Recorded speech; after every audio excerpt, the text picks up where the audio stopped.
The famous phrase goes, if you live by the sword, you will die by the sword. Of course, this was used in a time when kingdoms went to war, kings fought battles. It essentially means what goes around comes around. That phrase has, of course, evolved in time. In the commentary box, you live and die by the words you speak. It's the commentator's curse. And with the world growing more sensitized by various factors and humans constantly trying to grow and evolve, the margin of error is shrinking. And it seems so for one Indian commentator, Irfan Pathan. The all-rounder has been part of many broadcast projects for years now. He's played a key role in the commentary box both during the English and Hindi language coverages. Except for this IPL, the Indian Premier League 2025 edition, he's nowhere in any of the rosters. He's been actively following the IPL ties though. His social media handles are buzzing with his post-match analysis. Reports have emerged that Irfan Pathan though has been kept away from the broadcast commentary on purpose. That he has not been factored in because of a sense of resentment regarding his criticism on air. That he's been too harsh while talking about certain Indian players behind the mic. Now, first things first, we did try to reach out to the broadcasters themselves. They say that after the merger, the room to keep and hold on to every single commentator that they've worked with in either of the companies would have been hard. Many key foreign cricketers as well have been sidelined, like Chris Gayle, who was present up until last edition, and not just Indians like Irfan Pathan.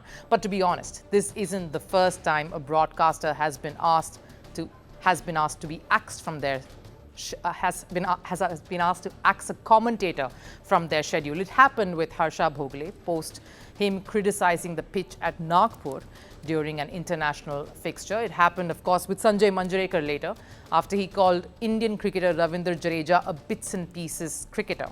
It's happened in the past. So when the BCCI has requested the broadcasters and the crew to keep certain commentators away, it also applies to other nationalities as well. But this is indeed a strange one because these are experts, they are commentators. They have played the game and they believe they have the experience to analyze and critique a game and the players' performances.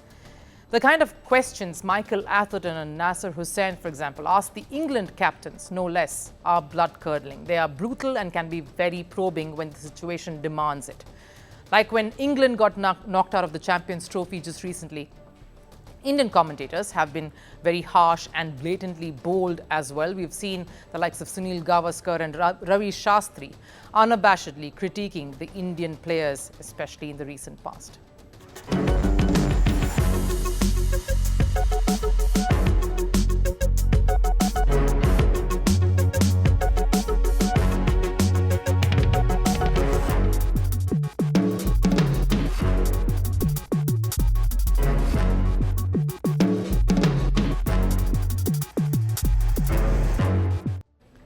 But maybe critique calls for stature or a certain right that you have earned to say certain words or show certain criticism, either because you are just very senior already in and around the cricket circuit and have been here for decades.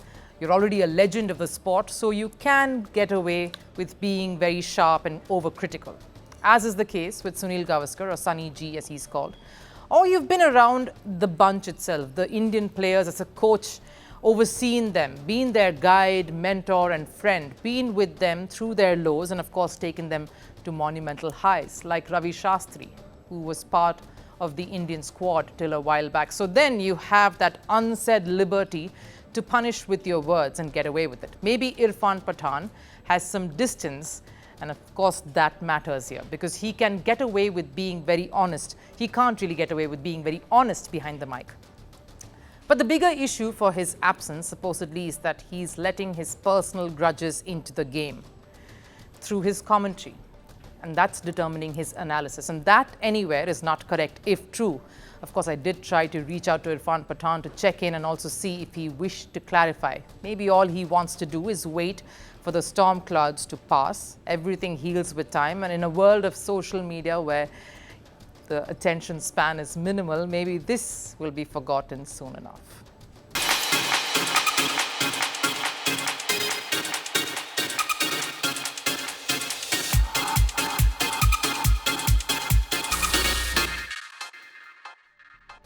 Greeting you with aloha and namaste.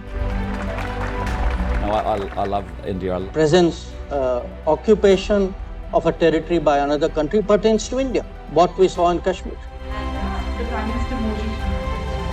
How do you see Trump's America? Yes, the current administration behaves differently from the previous administration.